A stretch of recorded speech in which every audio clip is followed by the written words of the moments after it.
Handa na ba ang inyong mga puso para sa isang kwentong susubok sa inyong pananaw tungkol sa pag-ibig at pagsasakripisyo? Isang magandang araw po sa inyong lahat, mga minamahal naming tagapakinig. Muli, ako po ang inyong kasama upang buksan ang isang panibagong aklat ng buhay. Sabi nila, ang bawat kontrata ay may katumbas na halaga. Pero paano kung ang presyo para mailigtas ang iyong pamilya ay ang pagkatao mo mismo? Hanggang saan ang kaya mong ibigay para sa mga taong mahal mo? Kahit pa ang kapalit nito ay ang mabuhay sa anino ng isang alaala.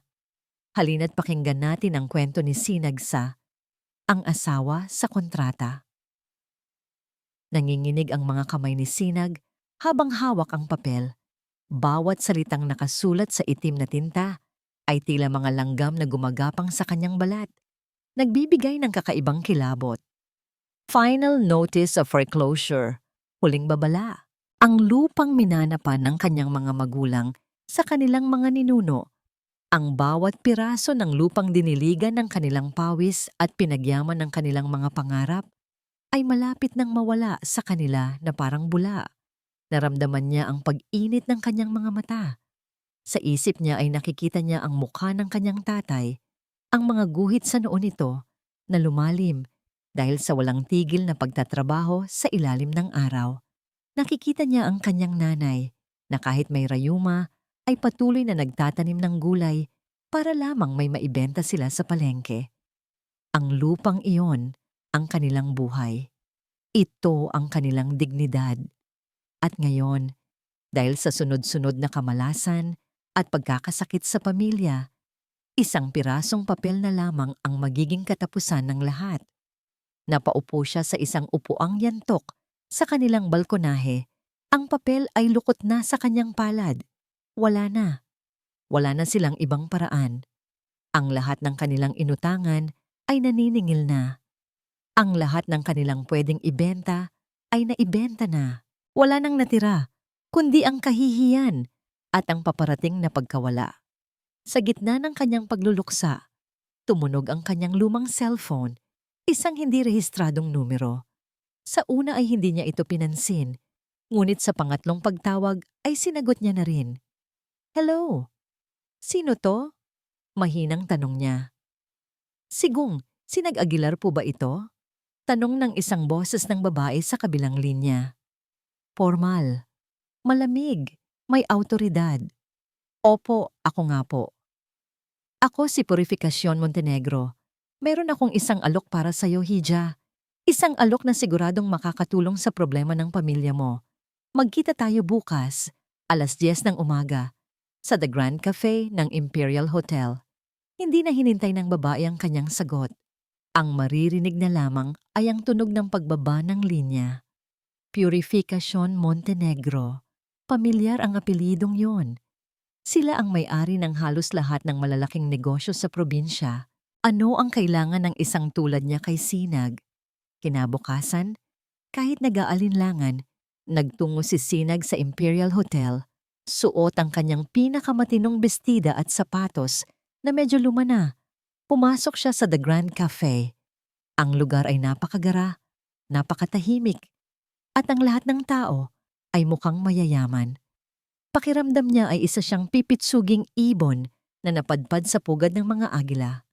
Sa isang sulok, nakaupo ang isang babaeng nasa mga 50 anyos. Perpekto ang ayos ng buhok, nakasuot ng mamahaling damit, at may mga alahas na kumikinang sa bawat galaw. Ito si Purificacion Montenegro. Tumayo ito ng bahagya at sinenyasan siyang umupo. Maupo ka, Hija, sabi nito. Ang boses ay kasing lamig ng hangin mula sa aircon ng kafe. Hindi man lang itong ngumiti. Huwag na nating patagalin pa ito. Alam ko ang sitwasyon ng pamilya mo. Ang utang ninyo sa bangko ang lupaing malapit nang mawala. Napayuko si Sinag. Naramdaman niya ang pamumula ng kanyang mga pisngi dahil sa hiya. May solusyon ako sa problema mo. Pagpapatuloy ni Gengala Montenegro habang inilalapag sa mesa ang isang brown envelope. Pero ang solusyon na ito ay may kapalit. Dahan-dahang binuksan ni Sinag ang envelope. Sa loob ay isang kontrata. Ang mga mata niya ay nanlaki nang makita ang halagang nakasulat doon. 50 milyong piso. Sapat na yon para bayaran ang lahat ng utang nila, bilhin pabalik ang lupa, at magsimula ng bagong buhay. Aano po ang kailangan kong gawin? Nanginginig na tanong ni Sinag. Sumandal si Gengamban Montenegro sa kanyang upuan. Ang mga mata nito ay tila sinusuri ang bawat pulgada ng kanyang pagkatao. Simple lang. Kailangan mong magpanggap bilang asawa ng pamangkin ko. Si Iskander, ang asawa niya, si Clara, ay pumanaw 1 taon na ang nakalipas sa isang aksidente. Kailangan ni Iskander ng isang asawa sa mga social gatherings at para mapanatag ang aming pamilya at mga business partners. Natigilan si Sinag. Magpanggap? Bakit po ako? Isang bahagyang nangisi ang gumuhit sa labi ni Gengan Montenegro, ngunit hindi umabot sa mga mata nito.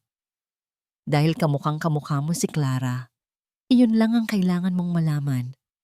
Pakiramdam ni Sinag ay binuhusan siya ng malamig na tubig. Kaya pala, hindi siya ang kailangan nila, kundi ang mukha niya. Isang pamalit, isang kopya.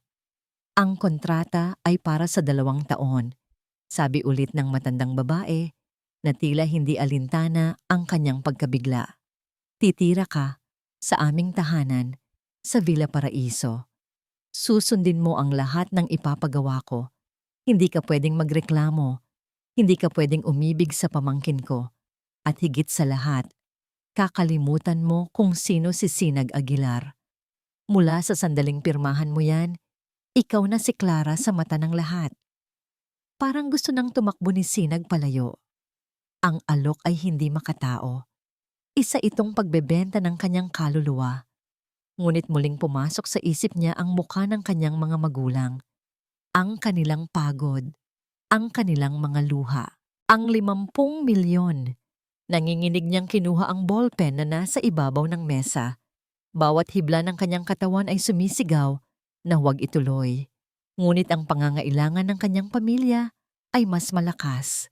Para sa kanila, gagawin niya ang lahat. Nilagdaan niya ang kontrata. Ang pirma niya ay tila isang hatol.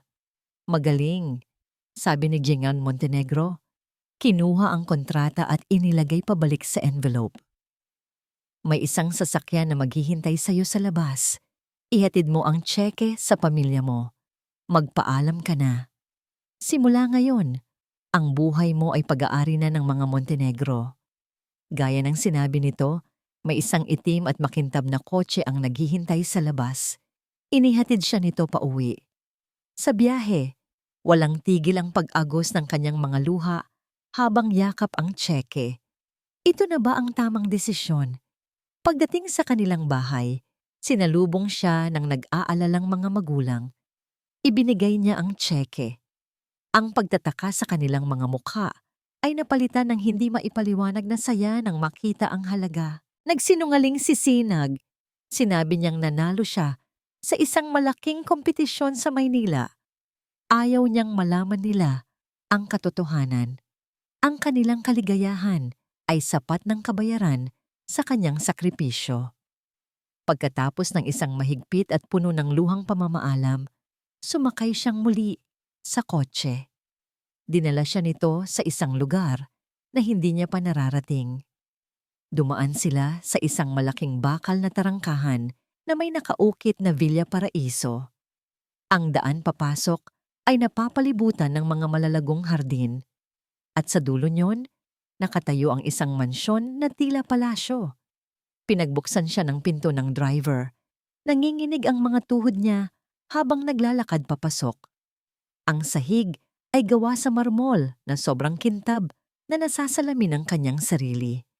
Ang mga kasangkapan ay mukhang mas mahal pa sa buong bahay nila. Ang katahimikan sa loob ay nakakabingi. Isang kasambahay ang sumalubong sa kanya at iginiya siya sa grand staircase. Habang paakyat sila, hindi niya maiwasang pagmasdan ng paligid. Ang lahat ay perpekto, malamig at walang buhay. Dito po ang magiging silid ninyo, ma'am, sabi ng kasambahay. Ngunit bago pa man siya makarating sa itaas, isang bagay sa gitna ng malawak na sala ang pumukaw sa kanyang atensyon. Isang malaking oil painting, isang portrait ng isang babae. Ang babae sa larawan ay napakaganda. Nakasuot ng isang puting bestida at may isang nangiti sa mga labi na hindi umaabot sa kanyang mga mata. Ang kanyang buhok ay itim at alon-alon. Ang kanyang balat ay makinis. Pamilyar ang bawat detalye ng mukha nito. Napahinto si Sinag sa paglalakad. Nanlamig ang buong katawan niya at tila nawalan siya ng hininga. Dahan-dahan siyang lumapit sa larawan, hindi makapaniwala sa kanyang nakikita. Ang babae sa portrait ay siya. Bawat anggulo, bawat kurba ng labi, bawat kislap sa mata, ay parang salamin na nakatitig pabalik sa kanya. Noon niya naintindihan ng lahat. Hindi lang siya isang pamalit. Isa siyang multo na binigyan ng katawan upang mabuhay sa isang kasinungalingan. At sa ilalim ng tingin ng babae sa larawan, naramdaman ni Sinag na siya ay unti-unti nang nawawala. Mula sa bintana ng kanyang study, sa ikalawang palapag, kitang-kita ni Iskander ang pagdating ng itim na kotse. Pinanood niya ang pagbaba ng isang babae mula rito. Isang babaeng pamilyar ang bawat galaw. Mula sa paraan ng pag-ayos ng buhok na hinahangin hanggang sa bahagyang pagyuko ng ulo nito habang naglalakad. Para siyang sinaksak sa dibdib. Clara. Napapikit siya ng mariin. Ang mga kamay ay ikinuyom sa ibabaw ng kanyang mamahaling mesa na gawa sa kahoy na nara. Isang taon. Isang taon na niyang pilit kinakalimutan ng imaheng iyon. Ngunit heto na naman, bumabalik para muli siyang saktan. Ngunit hindi. Hindi ito si Clara. Ito ang babaeng kinontrata ng kanyang tiyapuring. Isang estranghera na may mukha ng kanyang asawa. Ang galit ay unti-unting pumalit sa sakit na kanyang naramdaman. Paano ito nagawa sa kanya ng tiyahin niya? Ang dalhin ang isang kopya ng kanyang nakaraan sa mismong tahanan kung saan binuo niya ang lahat ng alaala, kasama ang orihinal, para itong isang malupit na biro. Narinig niya ang mga yabag sa ibaba. Alam niyang nandoon na ang babae. Nakatayo sa gitna ng sala, marahil ay nakatingin sa portrait ni Clara. Iyon ang gusto ng kanyang tiyapuring, ang ipakita sa babae kung sino ang dapat nitong gayahin. Lumabas siya ng kanyang study. Mula sa itaas ng hagdanan, pinagmasdan niya ito. Nakatayo nga ito sa harap ng painting. Nakatalikod. Ngunit kahit ang tindig nito, ang hubog ng katawan sa loob ng simpleng bestida ay nagpapaalala kay Clara na pabuntong hininga siya. Isang tunog na puno ng pait at pagod. Kailangan niyang gawin ito. Para sa kumpanya, para sa pamilya, para sa kapayapaan na matagal nang nawala sa kanya. Bumaba siya ng hagdan, ang bawat hakbang ay sinadya niyang maging mabigat at maririnig. Nakita niya ang bahagyang pag-igting ng mga balikat nito nang maramdaman siya. Dahan-dahan itong lumingon at sa unang pagkakataon, nagtama ang kanilang mga mata. Ang mga mata nito ay puno ng pagkabigla at takot. Magkamukha nga sila, ngunit magkaiba ang kanilang mga mata. Ang mga mata ni Clara ay parang kalmadong dagat, malalim at misteryoso. Ang mga mata ng babaeng ito, si Sinag, ay parang isang bukas na aklat. Kitang-kita ang lahat. Ikaw na pala, sabi ni Iskander. Ang boses ay kasing lamig ng marmol na sahig na kanilang tinatapakan. Hindi niya magawang ngumiti o magpakita ng anumang kabaitan. Sumunod ka sa akin. Tumalikod siya nang hindi na hinintay ang sagot nito at naglakad pabalik sa kanyang study. Narinig niya ang mga mag-aalangang hakbang nito na sumusunod sa kanya. Pagpasok sa loob, itinuro niya ang upuan sa harap ng kanyang mesa. Umupo ito nang walang imik. Mula sa isang drawer, kinuha ni Iskander ang isang manipis na leather-bound notebook at inilapag ito ng malakas sa mesa. Basahin mo iyan, utos niya.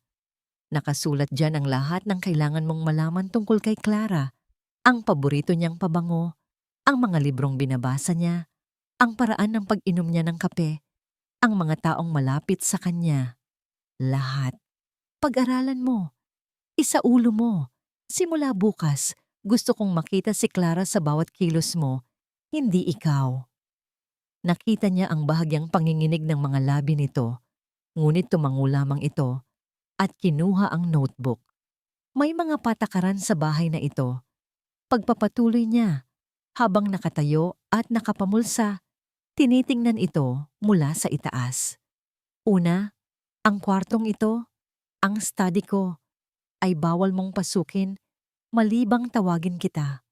Pangalawa, huwag kang magtatanong tungkol sa personal kong buhay o sa nakaraan. Pangatlo, at pinakaimportante sa lahat, huminto siya at tinitigan ito ng diretso sa mga mata. Gagawin mo lang ang trabaho mo. Isa kang empleyado. Wala nang hihigit pa roon. Malinaw? Oo po. Halos pabulong na sagot nito. Mabuti. Maari ka nang umalis. Mabilis itong tumayo at lumabas ng silid, yakap-yakap ang notebook na para bang isa itong bomba na anumang oras ay sasabog. Naiwan si Iskander na mag-isa, napasandal sa kanyang mesa at napahilamos sa kanyang mukha. Bakit ba siya pumayag dito? Lumipas ang ilang araw.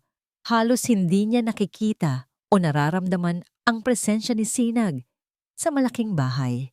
Nagkukulong lamang ito sa silid na inilaan para dito. Marahil ay pinag-aaralan ang Biblia ni Clara. Isang hapon, habang naglalakad siya sa pasilyo, natanaw niya ito sa labas. Naglalakad ito patungo sa likod bahay, patungo sa hardin. Ang hardin ni Clara. Automatikong kumulo ang kanyang dugo. Mabilis siyang bumaba at lumabas. Nakita niya itong nakatayo sa gitna ng hardin.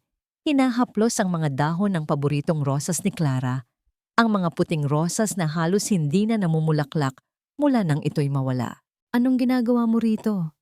Sigaw niya. Ang boses ay puno ng galit na hindi niya napigilan. Nagulat si Sinag at napatalon sa kanyang kinatatayuan. Lumingon ito. Ang mukha ay puno ng pagkalito. Ako po, namamasyal lang. Sinabi ko bang pwede kang pumunta rito? Galit na tanong ni Iskander habang papalapit. Wala kang karapatang tumapak sa lugar na ito. Pasensya na po. Hindi ko po alam. Ngayon alam mo na. Huwag ka nang babalik dito kailanman. Sa isang iglap, bumalik sa alaala ni Iskander ang isang hapon sa hardin na yon. Masaya sila ni Clara noon, nagtatawanan habang nagtatanim. Niyakap niya ito mula sa likuran at ibinulong. Ang hardin na ito, ang ating paraiso, mahal ko. Ngumiti si Clara, isang nangiti na ngayon, sa kanyang alaala ay tila may bahid ng kalungkutan. Ngunit pinili niyang huwag itong pansinin noon. Para sa kanya, perpekto ang lahat. Ang pagdating ng babaeng ito ay parang paglapastangan sa perpektong alaalang iyon. Naiwang nakatayo si Sinag habang mabilis na tumalikod si Iskander at pumasok pabalik sa loob ng bahay. Ang galit niya ay hindi pa rin humuhupa. Dumiretso siya sa sala at binuksan ang isang maliit na cabinet kung saan nakalagay ang ilang mga paboritong palamuti ni Clara. Kinuha niya ang isang maliit na music box na gawa sa porselana. Regalo niya dito nung unang anibersaryo nila. Binuksan niya ito at tumugtog ang isang pamilyar na himig. Ito na lamang ang nagpapakalma sa kanya. Ilang sandali pa, naramdaman niyang may pumasok sa sala. Si Sinag. Marahil ay susunod na ito sa kanyang silid. Ngunit sa pagmamadali nito at marahil ay dahil pa rin sa takot, nasagi nito ang maliit na mesang katabi ng cabinet. Crash! Ang tunog ng nabasag na porselana ay umalingaw-ngaw sa tahimik na sala. Napalingon si Iskander. Sa sahig, basag at pira-piraso na ang music box. Nakatayo si Sinag sa tabi nito, ang mga kamay ay nakatakip sa bibig. Ang mga mata ay nanlalaki sa sobrang takot. Dahan-dahan, ibinaling ni Iskander ang kanyang tingin mula sa basag na piraso sa sahig patungo sa mukha ni Sinag. Ang sakit, ang galit, ang pagkasuklam, lahat ng emosyon na kanyang pinipigilan ay nagsama-sama sa isang tingin. Isang tingin na tila kayang pumatay. Ang tingin ni Iskander ay parang dalawang patalim na tumusok ng diretso sa kaluluwa ni Sinag. Sa isang iglap, ang lahat ng hangin ay tila hinigop palabas ng silid. Hindi siya makahinga, hindi siya makagalaw. Ang tanging nag-i-exist sa mundo niya sa mga sandaling iyon ay ang mga pira-pirasong porselana sa sahig at ang nag-aapoy na galit sa mga mata ng lalaking nasa harapan niya. Inaasahan niya ang sigaw, ang mura, ang pagpapalayas sa kanya, ngunit wala. Ang katahimikan ni Iskander ay mas nakakatakot pa kaysa sa anumang malakas na salita. Dahan-dahan itong lumuhod, hindi inaalis ang tingin sa kanya. Pinulot nito ang isang piraso ng basag na music box, ang piraso kung saan nakaukit ang mukha ng isang anghel. Tinitigan niya iyon na para bang iyon ang pinakamahalagang bagay sa mundo. At nang muli siyang tingnan nito, ang galit sa mga mata nito ay napalitan ng isang bagay na mas malalim at mas masakit. Isang pighating walang hanggan. Umalis ka sa harapan ko. Halos pabulong, ngunit madiin na sabi ni Iskander.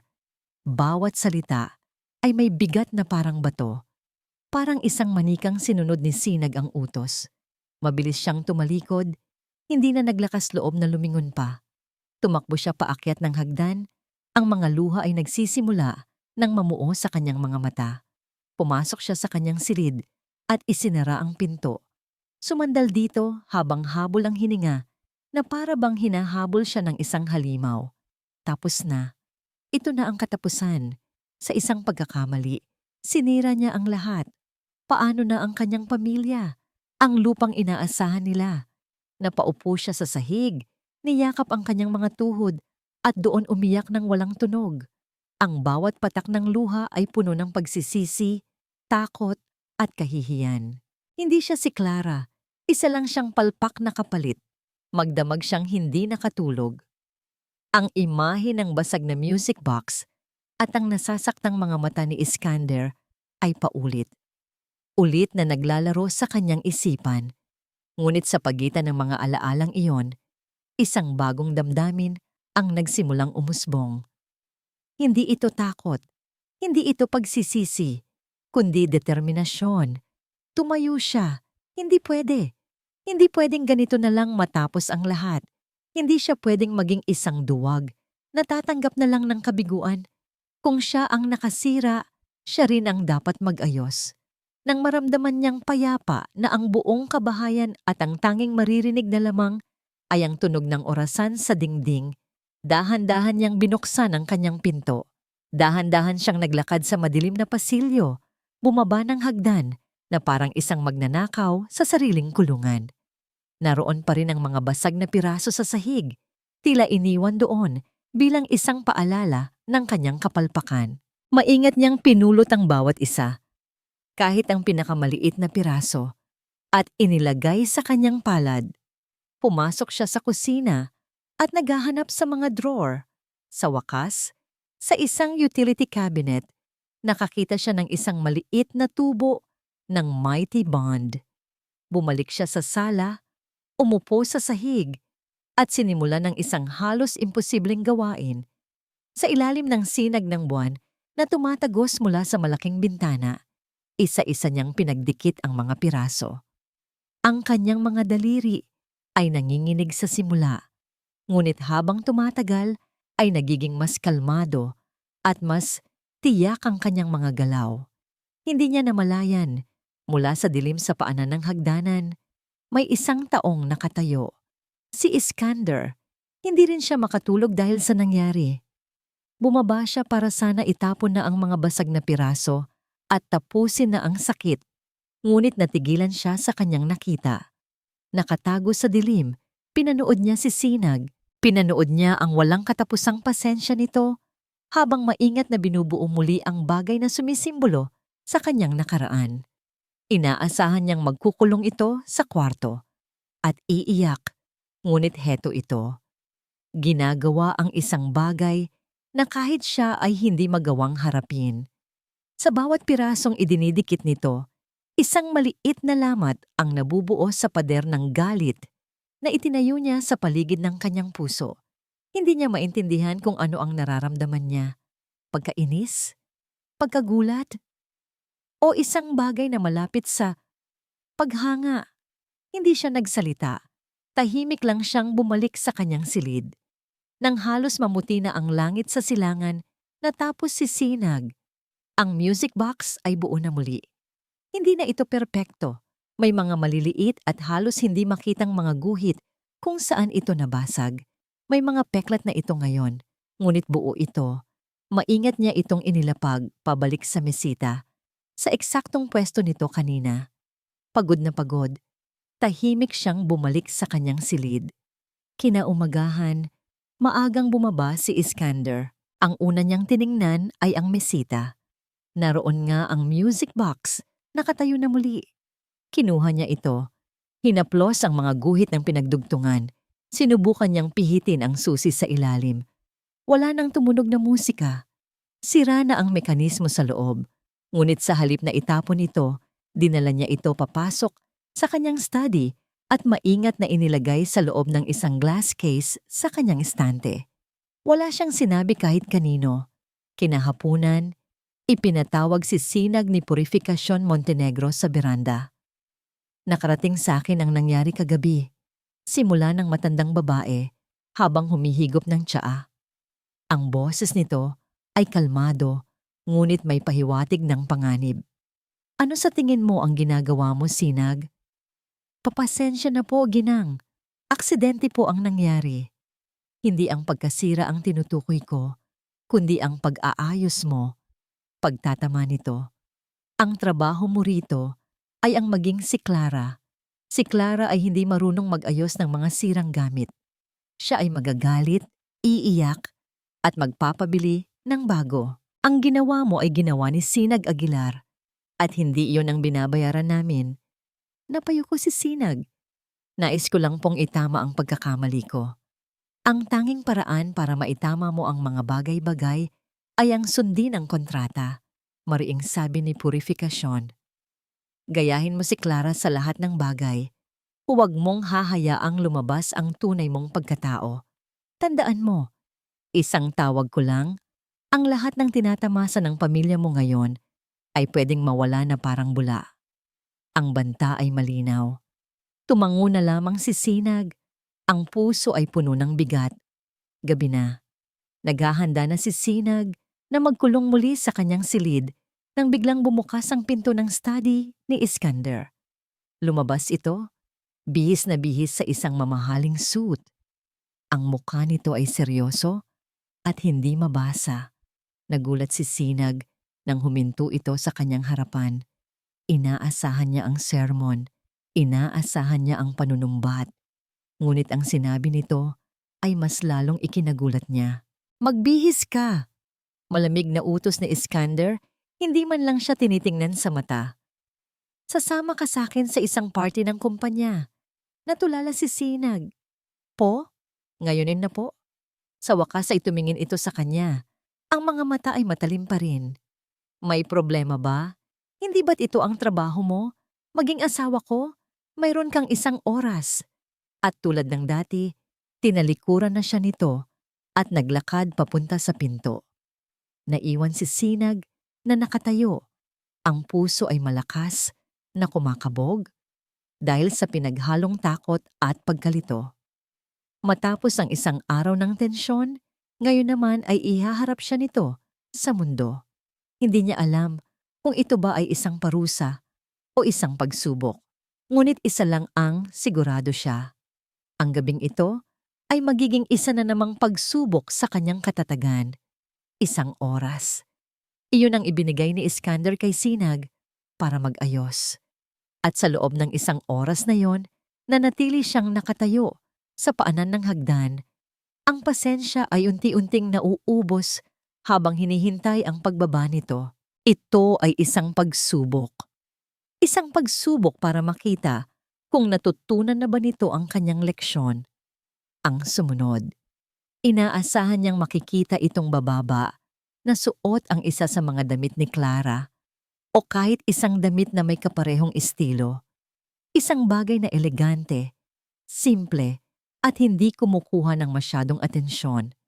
Nang marinig niya ang dahan-dahang pagbukas ng pinto sa itaas, napaangat ang kanyang tingin. At sa pagbaba ni Sinag sa hagdanan, ang inis na nararamdaman niya ay napalitan ng hindi maipaliwanag na pagkabigla. Hindi damit ni Clara ang suot nito. Ang damit ay simple lang, isang navy blue silk dress na hanggang tuhod, ngunit yakap nito ng tama ang kanyang katawan. Hindi ito ang estilo ni Clara na laging maluwag at mahangin. Ang buhok nito ay hindi nakapusod sa paraang laging ginagawa ni Clara. Bagkus ay nakalugay at may malalambot na alon sa dulo. At ang pabango nito, hindi ito ang paboritong white jasmine ni Clara.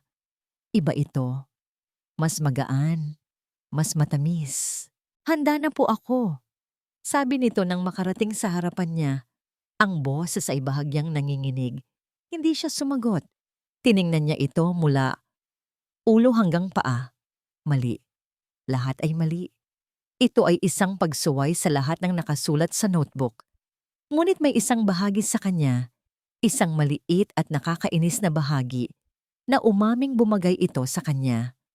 Mas lalong lumabas ang kanyang sariling ganda. Hindi ang gandang kinopya lamang.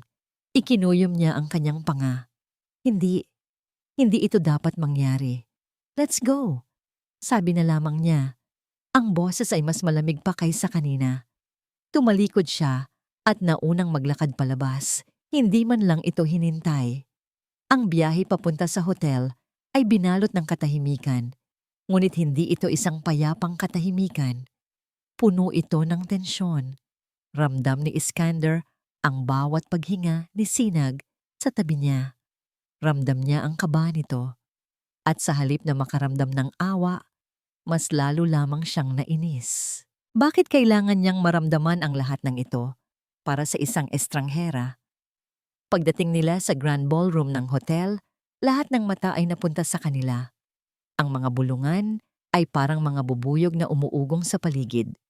Nakita niya ang pagtataka, ang awa, at ang tsismis sa mukha ng kanyang mga kasamahan at kakilala. Hinawakan niya ang siko ni Sinag, isang kilos na sa paningin ng iba ay maalaga. Ngunit ang totoo ay isang babala. Smile, bulong niya, at huwag kang magsasalita, malibang kausapin ka. Nakita niya itong napalunok bago pilit ng ngumiti. Lumapit sa kanila ang isa sa pinakamahalagang kliyente ng Montenegro Global, si G. Andrada, isang matandang lalaki na kilalang napakahirap kausap sa negosyo. Kasama nito ang kanyang asawa, isang eleganteng ginang na may matalas na mga mata. Iskander, my boy, it's good to see you out and about, bati ni G. Andrada. At sino itong magandang binibini? Good evening, Mr. Andrada. Formal na sagot ni Iskander. This is my wife, Clara. Di ang pangalan ay tila buhangin sa kanyang bibig. Ngumiti ang asawa nito, si Ginang Andrada. It's a pleasure to finally meet you, Clara. I've heard so much. Taga saan ka nga pala ulit, iha? Dito na kinabahan si Iskander. Ang sagot ay nasa notebook. Isang mayamang pamilya mula sa Timog. Isang pribadong nayon. Ngunit bago pa man siya makasabat, nagsalita si Sinag. Taga San Sinag po ako, ma'am. Sagot ni Sinag. Ang ngiti nito sa wakas ay naging totoo. Isang maliit na bayan sa tabi ng mga palayan. Hindi po ninyo marahil alam, pero doon po namin ginagawa ang pinakamatamis na kakanin mula sa bigas. Nakita ni Iskander ang pagkamangha sa mukha ni Ginang Andrada. Talaga? Ang lola ko ay mahilig sa mga ganyang pagkain. Anong klaseng kakanin? At doon, nagsimulang magkwento si Sinag.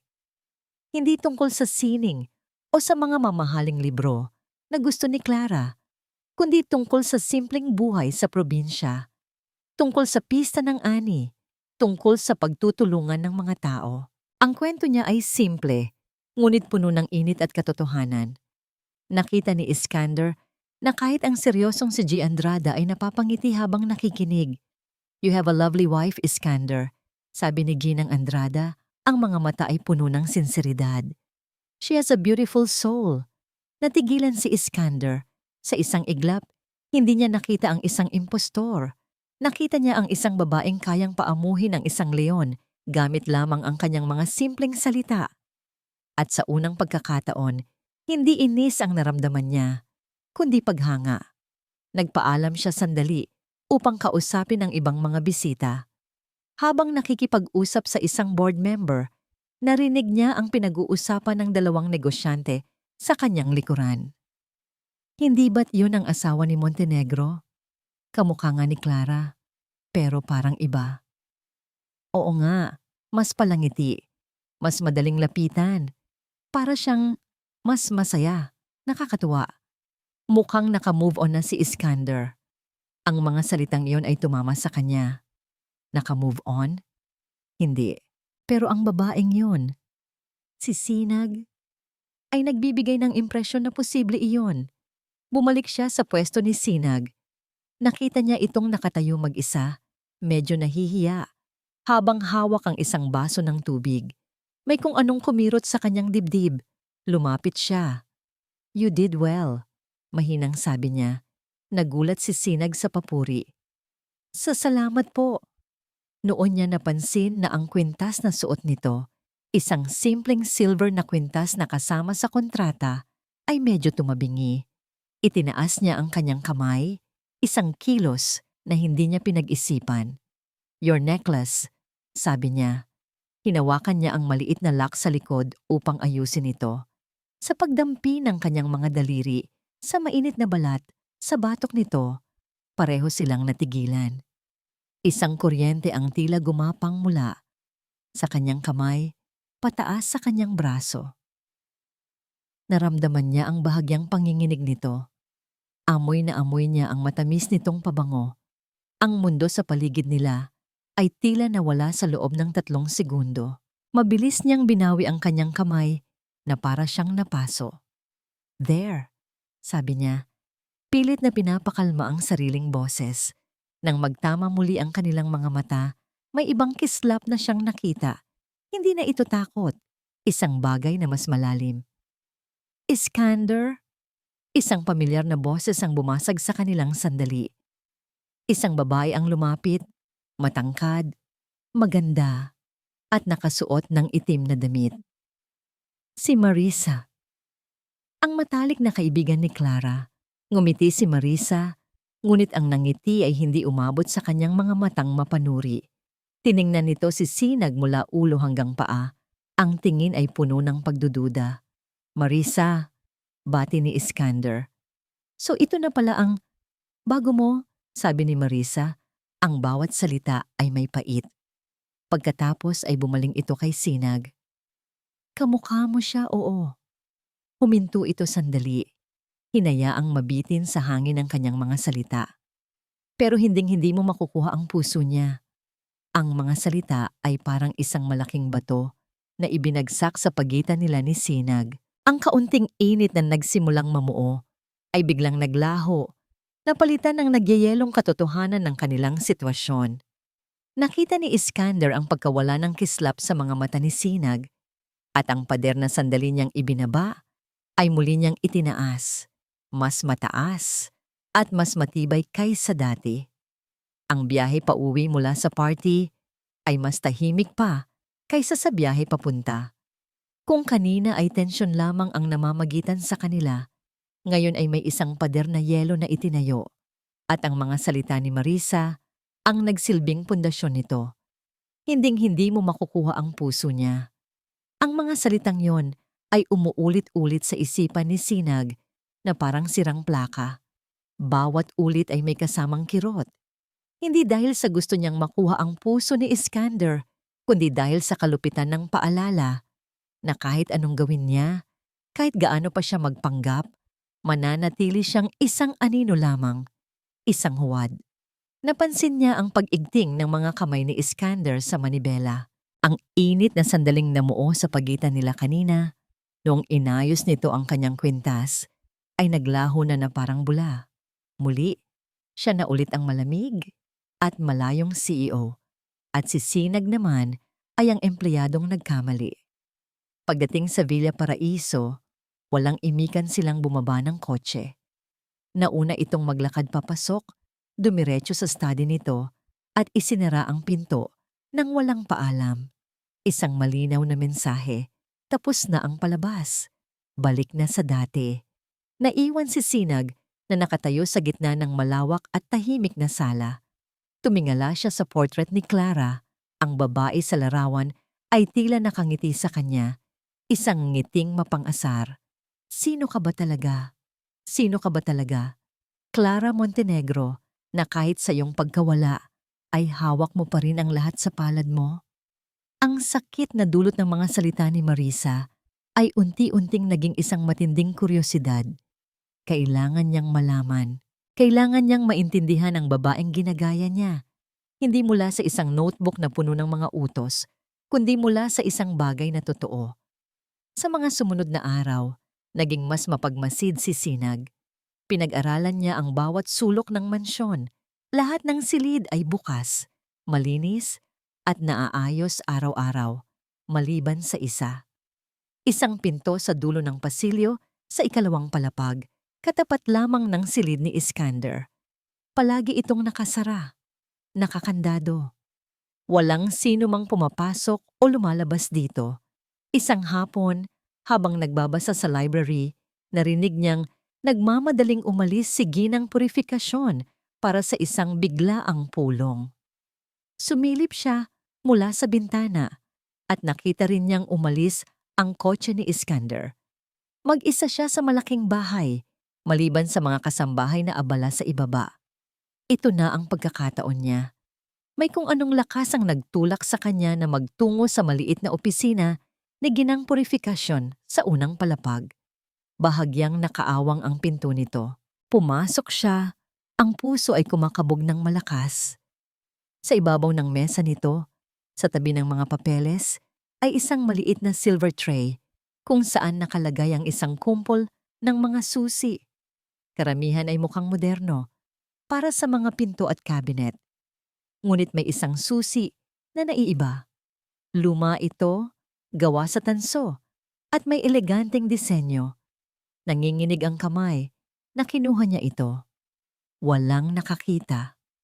Mabilis siyang umakyat sa ikalawang palapag at tumayo sa harap ng nakakandadong pinto. Dahan-dahan niyang isinuksok ang susi sa keyhole. Tamang-tama. Huminga siya ng malalim bago ito pihitin. Isang mahinang click ang umalingaw-ngaw sa tahimik na pasilyo. Tinulak niya ang pinto. Isang mahinang langit-ngit ang narinig niya. Habang ito'y bumubukas, ang sumalubong sa kanya ay amoy ng alikabok, mga lumang papel, at isang napakatamis, ngunit halos kumupas ng amoy ng bulaklak. Pumasok siya at maingat na isinara ang pinto sa kanyang likuran. Hindi ito isang ordinaryong kwarto, isa itong private study. Ang mga pader ay napapalibutan ng mga bookshelf na puno ng libro. Ngunit ang mas nakaagaw ng kanyang pansin ay ang mga painting na nakasabit sa dingding. Hindi ito mga masasayang tanawin. Karamihan ay mga abstract na painting na puno ng madidilim na kulay, asul, itim at lila, na tila magulong pinaghalo-halo. Sa isang sulok, may isang painting ng isang ibon sa loob ng isang gintong hawla. Ang mga mata nito ay puno ng kalungkutan. Lumapit siya sa mga estante ng libro. Nakita niya ang mga librong nakalista sa notebook na ibinigay ni Iskander, mga romance novels at classic literature. Ngunit sa likod ng mga iyon, nakatago ay may iba pang mga libro. Mga libro tungkol sa pilosopiya. Mga travel guide sa mga lugar tulad ng Paris at Florence. May isang libro ng tula kung saan may salungguhit ang isang linya. Ang kaluluwa'y may sariling mga pakpak, ngunit ang puso'y isang hawlang nagpapanggap. Ang lahat ng bagay sa silid na ito ay sumisigaw ng isang damdaming hindi niya inaasahan. Kalungkutan. Ang Clara sa silid na ito ay iba sa perpektong Clara na idinidikta sa kanya. Ang kanyang mga mata ay napunta sa isang malaking mahogany desk sa gitna ng silid. May isang manipis na alikabok na bumabalot dito. Hinaplos niya ang ibabaw. May mga pluma, mga bote ng tinta, at isang blankong papel sa ibabaw na parabang may isang taong bigla na lang tumayo at hindi na nakabalik. Sinubukan niyang buksan ang mga drawer. Ang una at pangalawa ay madaling bumukas, naglalaman ng mga stationery at art supplies. Ngunit ang pinakamalaking drawer sa gitna ay nakakandado. Sinubukan niya ang susing tanso, ngunit hindi ito kasya. Hinanap niya ang susi sa ibabaw ng mesa, sa ilalim nito, ngunit wala. May kung anong nagsasabi sa kanya na kung anuman ang nasa loob ng drawer na yon, iyon na ang pinakatatagong sekreto. Ayaw niyang sumuko. Mula sa kanyang buhok, kumuha siya ng isang hairpin. Itinuwid niya ito. Isang bagay na natutunan niya sa kanyang tatay noong bata pa siya. Tuwing nasisira ang kandado ng kanilang lumang aparador, isinuksok niya ang dulo ng hairpin sa maliit na butas ng kandado. Ipinikit niya ang kanyang mga mata. Pinakiramdaman ang bawat paggalaw sa loob. Pagkatapos ng ilang subok, may narinig siyang isang mahinang click. Huminga siya ng maluwag. Nanginginig ang kamay na hinila niya ang drawer. Hindi ito puno. Halos wala itong laman. Maliban sa isang bagay na nakalagay sa pinakagitna. Isang maliit, kulay tsokolating kwaderno na gawa sa balat. Ang kanyang mga daliri ay nanginginig nang abutin niya ito. Walang pangalan. Walang kahit anong marka sa pabalat. Simple lamang ito. Ngunit ramdam niya ang bigat nito. Hindi lang sa timbang, kundi sa mga sikretong marahil ay laman nito. Ito na marahil ang pinakatatagong pag-aari ni Clara. Isang bahagi ng kanyang isip ang sumisigaw na ibalik niya ito. Isara ang drawer, kalimutan ang lahat. Isa itong paglapastangan sa isang taong hindi na maipagtatanggol ang sarili. Ito ay isang pagpasok sa isang sagradong espasyo na hindi para sa kanya. Ngunit mas malakas ang sigaw ng kanyang puso na naghahanap ng katotohanan. Mas malakas ang pagnanais niyang makalaya sa pagiging isang anino lamang. Ang babaeng ito, si Clara, ay hindi lang isang pangalan sa kontrata. Siya ang multo na bumabalot sa buong bahay, ang multo na kailangan niyang maging. Para maging siya, kailangan niya itong kilalanin, ang totoong siya, hindi ang bersyon na isinulat sa isang notebook, nang may pag-iingat na para bang ito ay gawa sa babasaging salamin. Binuklat niya ang unang pahina. Isang magandang sulat kamay ang bumungad sa kanya.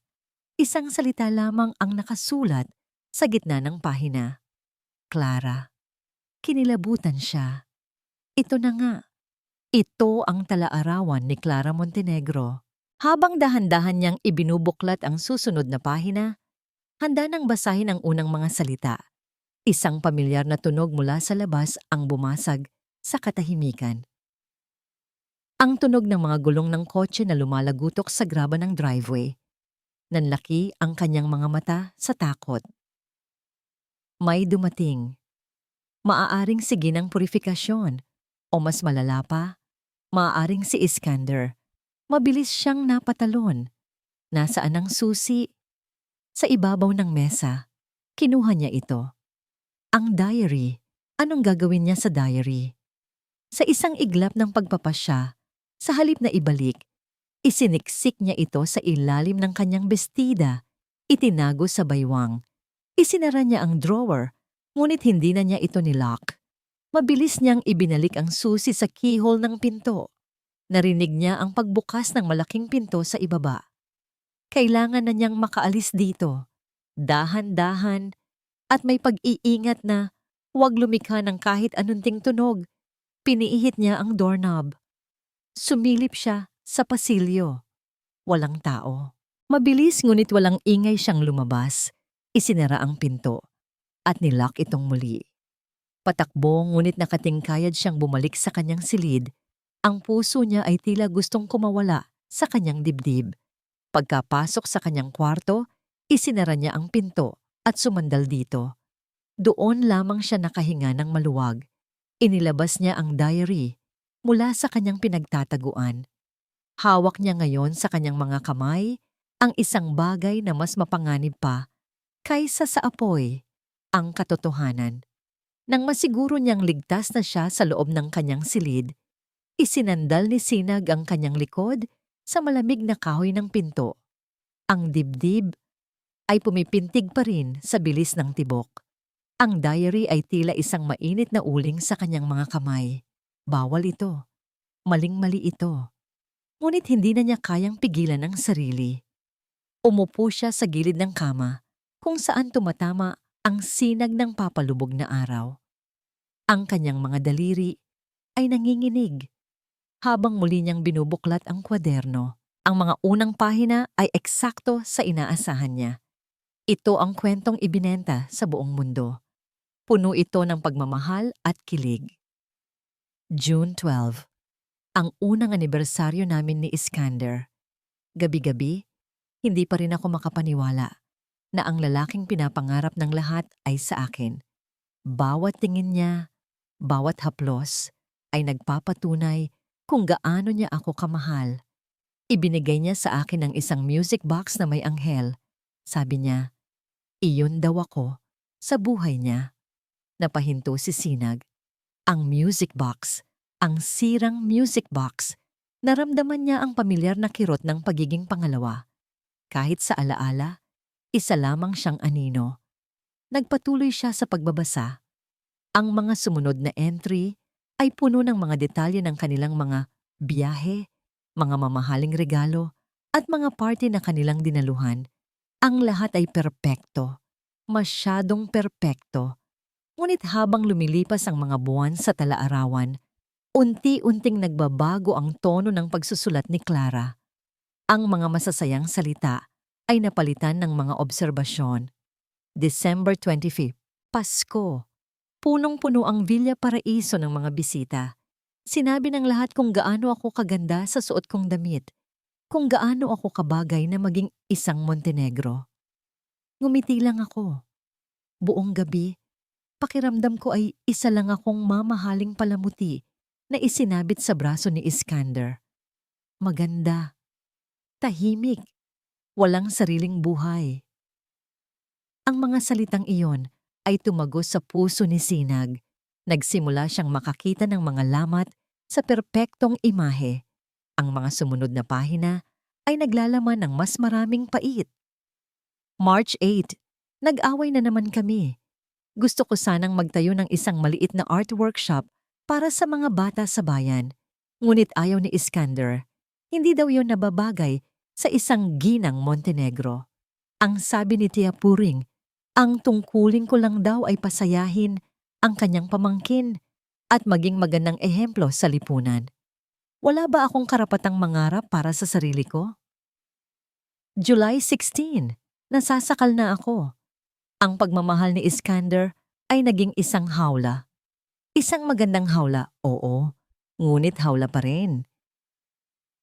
Ngunit hawla, kinokontrol niya ang lahat.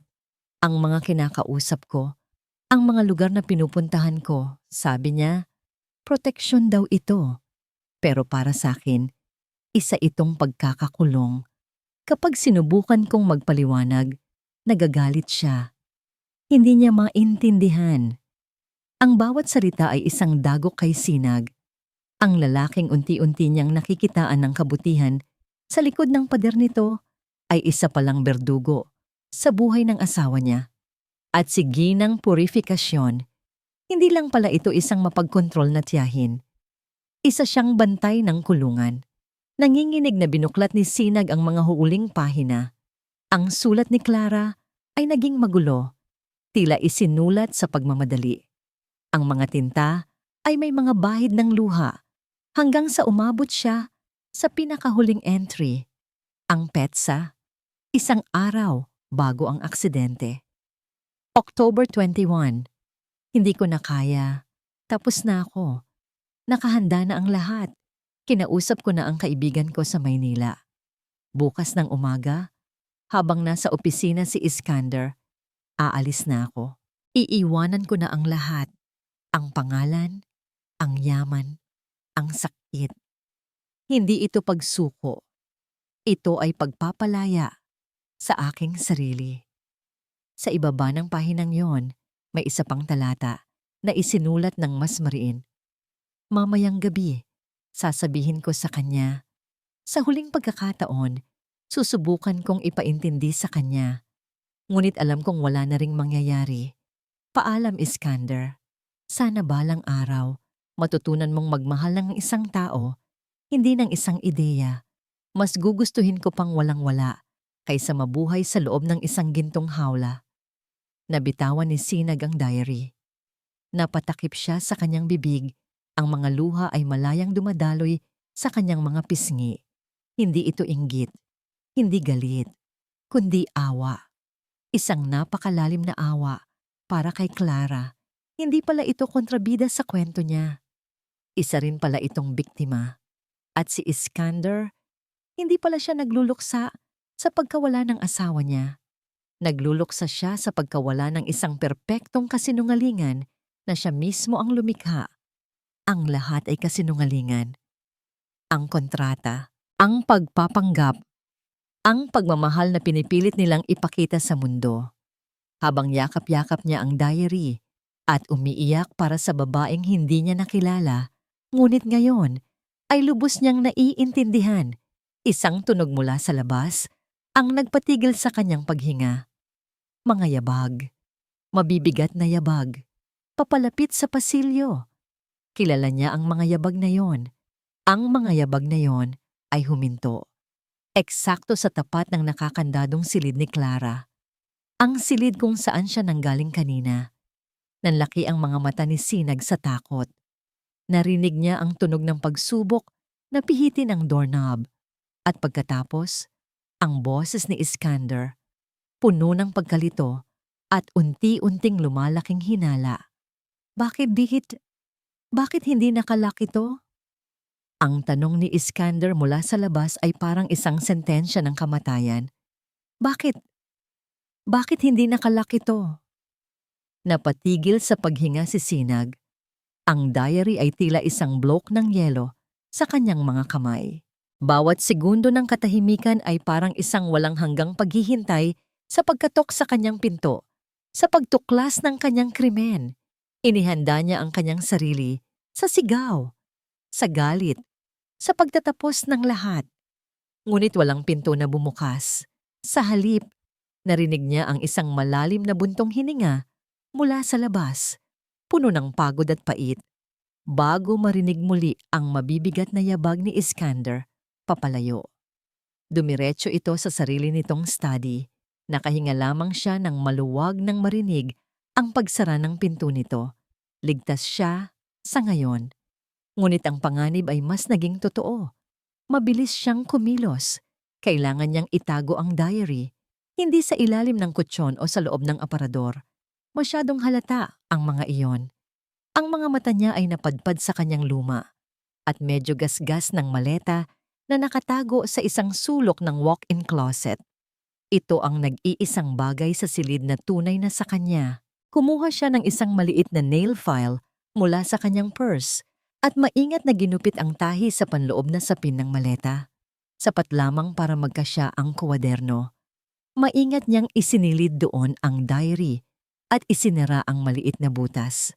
Doon, sa puso ng kanyang nakaraan, itinago niya ang sikreto ng nakaraan ng iba.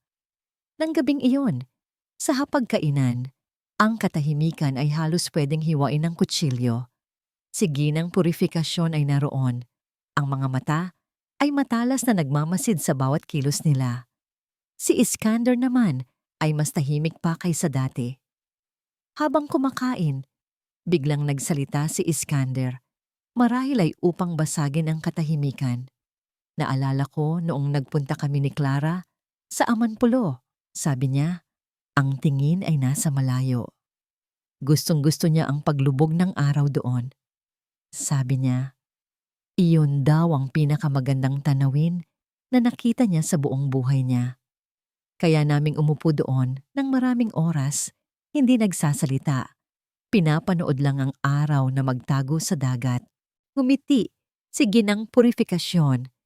Napakaswerte mo sa kanya, Isko. Isang babaeng kontento na sa mga simpleng bagay, basta't kasama ka. Ngunit si Sinag, nakababasa lang ng katotohanan, ilang oras ang nakalipas, ay may ibang naramdaman. Ang kwento ay tila isang magandang litrato na may punit. Hindi niya napigilan ang sarili. Hindi po ba? Hindi po ba siya nilalamig noon? Mahinang tanong niya. Ang mga mata ay nakayuko sa kanyang plato. Natigilan ang lahat.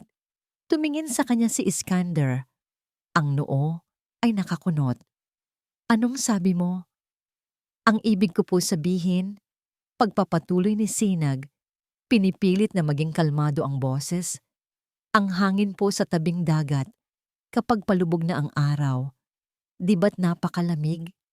Baka po giniginaw na siya pero hindi lang nagsasabi. Isang saglit ng katahimikan ang namayani. Nakita ni Sinag ang pagbabago sa mukha ni Iskander. Mula sa pagkalito, may isang kislap ng isang malayong alaala na dumaan sa kanyang mga mata. Isang alaalang hindi perpekto, isang alaalang totoo. She was cold. Halos pabulong na sabi ni Iskander na para bang ngayon niya lang yon naalala.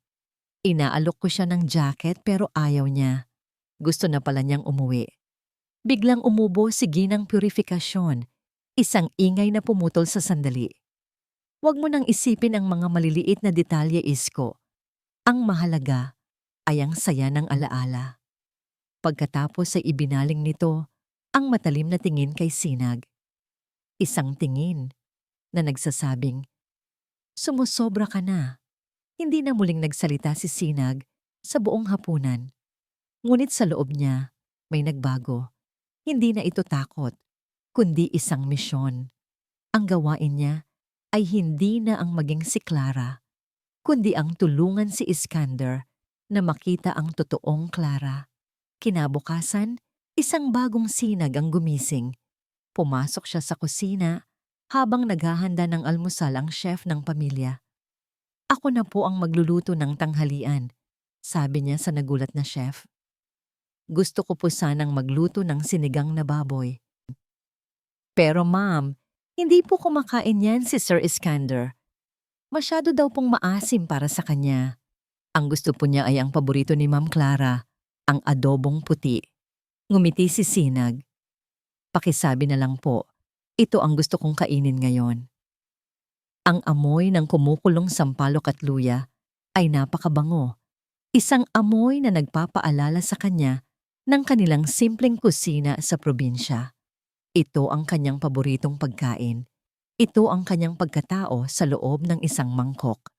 Nang dumating si Iskander para sa tanghalian, natigilan ito nang makita ang nakahain. Ang noo nito ay muling kumunot. Ngunit marahil ay dahil sa gutom o sa isang bagay na hindi niya maipaliwanag, umupo ito at nagsimulang kumain. Pinanood siya ni Sinag. Pinanood niya ang bawat subo.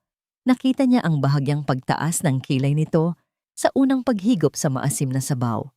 At pagkatapos, wala nang reklamo. Tahimik nitong inubos ang isang buong mangkok ng kanin at sinigang. Hindi ito nagsabi ng masarap, pero ang kanyang mga kilos ay sapat ng sagot. Sa unang pagkakataon, hindi ang alaala ni Clara ang kanyang kinain, kundi isang bagay na galing mismo kay Sinag.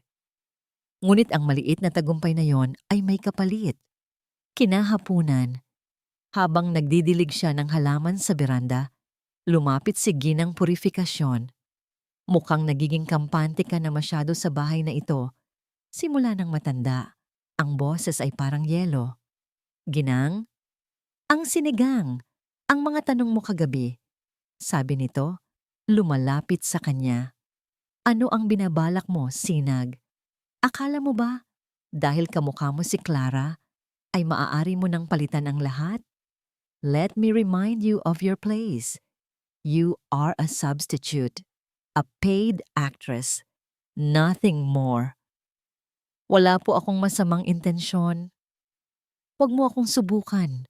Putol nito sa kanya ang mga mata ay nanlilisik. Huwag mong kalimutan na kung bakit ka nandito ay dahil sa pamilya mo.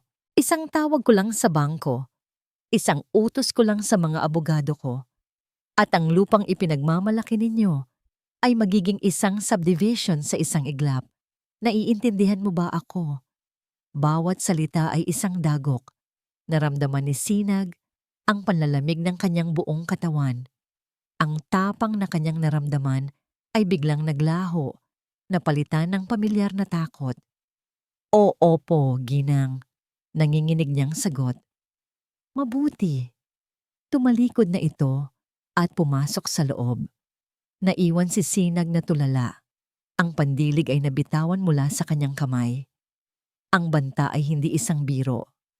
Hawak ng mga Montenegro ang kanyang buhay. Ang buhay ng kanyang pamilya. Habang nanginginig siya sa takot, biglang tumunog ang kanyang cellphone. Isang tawag mula sa kanyang nanay. Agad niya itong sinagot, umaasang makarinig ng isang boses na magpapakalma sa kanya. Ngunit ang narinig niya ay isang humihikbing boses sa kabilang linya. Anak! Sinag, anak! Nay, anong nangyari? Bakit po kayo umiiyak?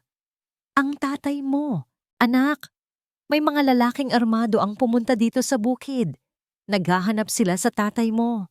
Tinatanong nila kung kailan kami magbabayad sa utang na matagal ng bayad.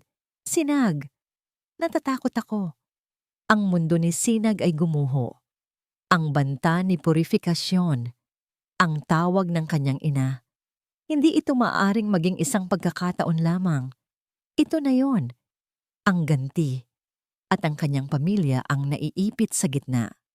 Ang mga salita ng kanyang ina ay parang mga basag na salamin na tumusok sa puso ni Iskander. Hindi si Sinag, ang babaeng nag-ayos ng sirang music box, ang babaeng nagpangiti kay G. Andrada, ang babaeng kumain ng sinigang kasama niya. Paano siya magiging isang professional na manloloko? Ngunit ang ebidensya ay nasa harap na niya. Ang mga pekeng dokumento, ang mga record ng bangko na nagpapakita ng malalaking withdrawal, ang mga litrato niya kasama ang ibang mga lalaki, mga litratong halatang kuha, sa malayo, malabo. Ngunit sapat na para magtanim ng duda. Hindi ko alam na ganito na pala kalala ang problema mo sa pera. Isko, sabi ni Tia Puring, ang boses ay puno ng pekeng awa. Nag-aalala lang ako sa'yo, sa pamilya, sa pangalan natin. Ang babaeng yan, ginagamit ka lang niya. Ang bawat salita ng kanyang tiyahin ay parang lason na, unti-unting kumakalat sa kanyang sistema. Bumalik sa kanyang isipan ang mga kakaibang kilos ni Sinag nitong mga nakaraang araw. Ang mga tanong nito tungkol kay Clara. Ang pagluluto nito ng ibang pagkain. Ang pagpasok nito sa hardin. Mali. Lahat ay mali. Hindi pala yon pagpapakatotoo. Iyon pala ay isang plano. Isang paraan upang sirain ang kanyang mga depensa. Upang makuha ang kanyang tiwala. At kapag nakuha na niya ito, saka siya aatake. Ang mga sinabi ni Marisa sa party, ang mga babala ng kanyang tiyahin, lahat ay tama. Nagpabulag siya. Nasaan siya? Tanong niya. Ang boses ay kalmado, ngunit naglalaman ng isang paparating na bagyo. Nasa sala. Kausap ang ina niya sa telepono. Nag-iiyakan. Marahil ay bahagi pa rin ng kanilang palabas.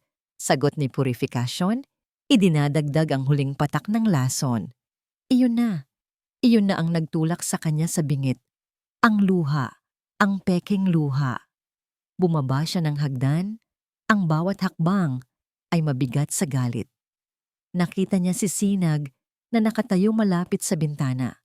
Hawak pa rin ang telepono. Ang mukha ay basang-basa sa luha. Puno ng takot. Ngunit ang nakikita ngayon ni Iskander ay hindi takot, kundi pagkukunwari. Tapos na ba ang drama? Sabi niya. Nagulat si Sinag at napalingon. Ang takot sa mukha nito ay napalitan ng pagkalito nang makita ang galit sa kanyang mga mata. Iskander? Anong...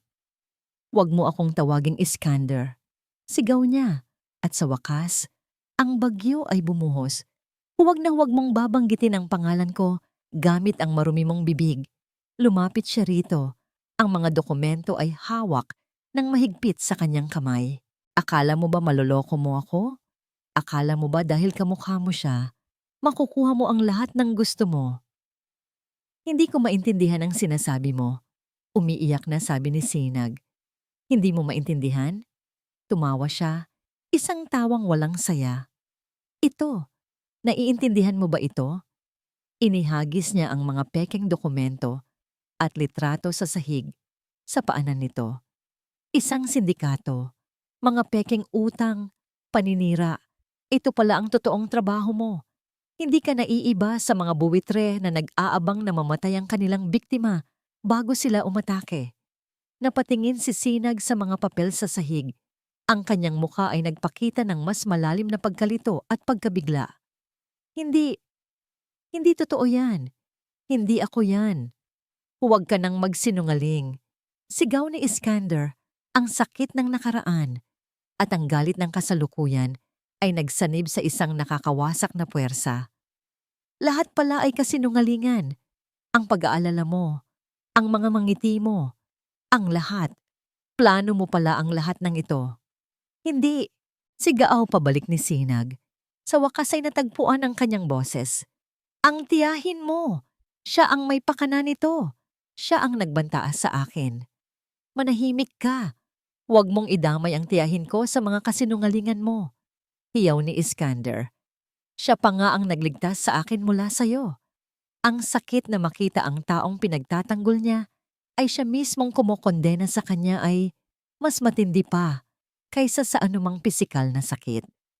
Tumulo ang luha ni Sinag, ngunit hindi na ito luha ng takot. Ito ay luha ng pagkabigo. Pagkabigo na kahit minsan, hindi siya nakita ng lalaking ito. Ang nakita lang nito ay isang multo. At ngayon, isang kriminal. Kung iyan ang gusto mong paniwalaan, mahinang sabi niya, ang boses ay basag. Ang pagsuko sa kanyang boses ang mas lalong nagpagalit kay Iskander. Kumuha siya ng isang sobre mula sa kanyang bulsa, ang cash advance na dapat sana ay para sa susunod na buwan. Inihagis niya ito sa mukha ni Sinag. Ang mga papel na pera ay nagsabog sa sahig na parang mga tuyong dahon. Ito ba ang gusto mo? Pera? Sigaw niya. Ang boses ay halos paus na. Kunin mo. Kunin mo lahat. At umalis ka na sa pamamahay ko. Ayoko nang makita pa ang pagmumukha mo kailanman. Natigilan si Sinag. Ang mga salita ay parang isang sampal.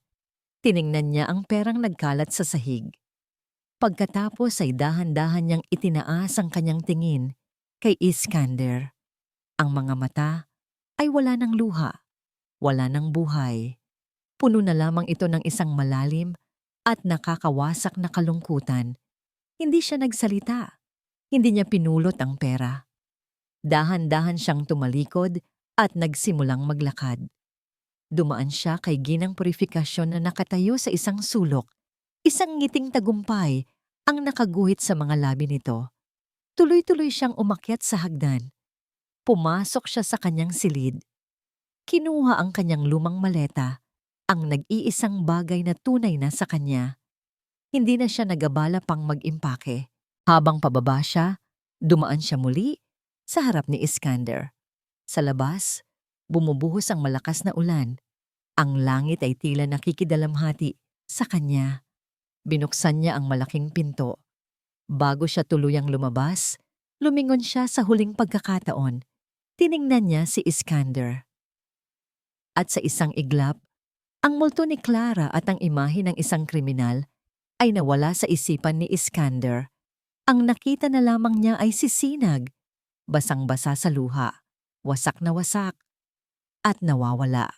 Lumabas si Sinag sa Villa Paraiso, tinahak ang dilim, at ang malakas na buhos ng ulan. Wala siyang dalang payong, wala siyang dalang pera, wala siyang dalang kahit ano, maliban sa isang lumang maleta na naglalaman ng isang sikretong mas mabigat pa kaysa sa lahat ng ulan sa mundo. Nawala na ang lahat. Ang biyahe pauwi sa probinsya ay malabo sa alaala ni Sinag. Ang alam lang niya ay naglakad siya ng naglakad sa ilalim ng ulan hanggang sa may isang bus na huminto para sa kanya. Basang-basa at nanginginig sa ginaw, umupo siya sa dulo, yakap-yakap ang kanyang maleta. Ang ibang mga pasahero ay tinitingnan siya ng may awa at pagtataka, ngunit wala siyang pakialam. Ang kanyang mundo ay gumuho sa isang gabi at ang tanging nararamdaman niya ay isang malalim na pamamanhid. Pagdating niya sa kanilang bayan kinaumagahan, dumiretso siya sa kanilang bahay. Ang mukha ng kanyang ina nang makita siya, basang-basa, maputla, at may mga matang walang buhay, ay puno ng pag-aalala. Nalaman niyang pananakot lang pala ang ginawa ng mga lalaki. Walang sinaktan, isang babala, isang malupit na pagpapakita ng kapangyarihan. Nagkulong siya sa kanyang silid ng isang buong araw.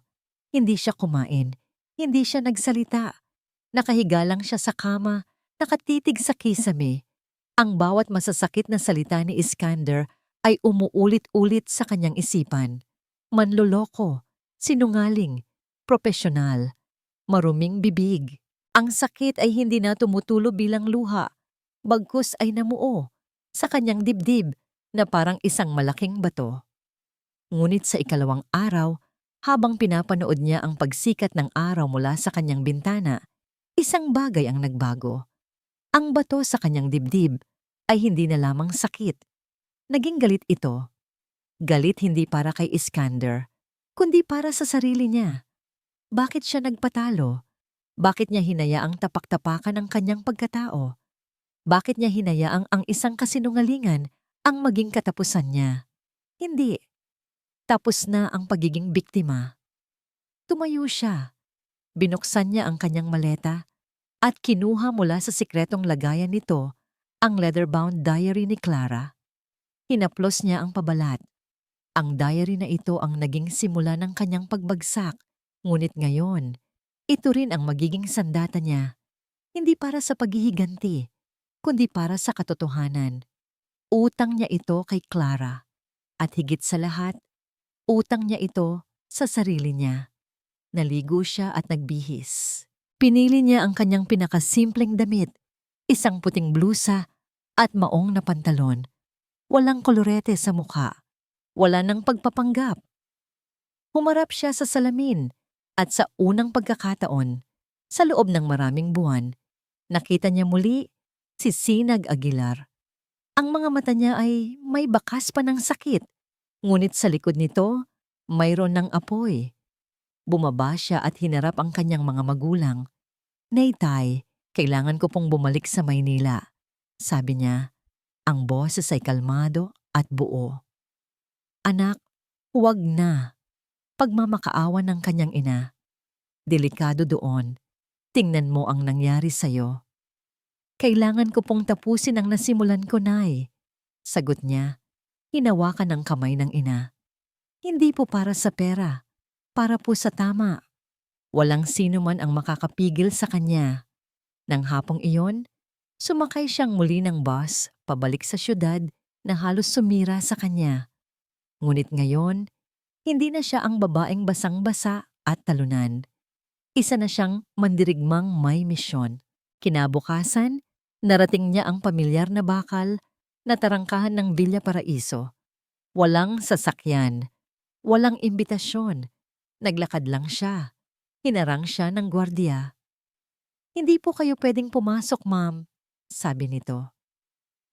"Pakisabi kay G. Iskander Montenegro, nandito si Sinag Aguilar. Kung ayaw niyang lumabas, ako ang papasok." Matapang niyang sagot.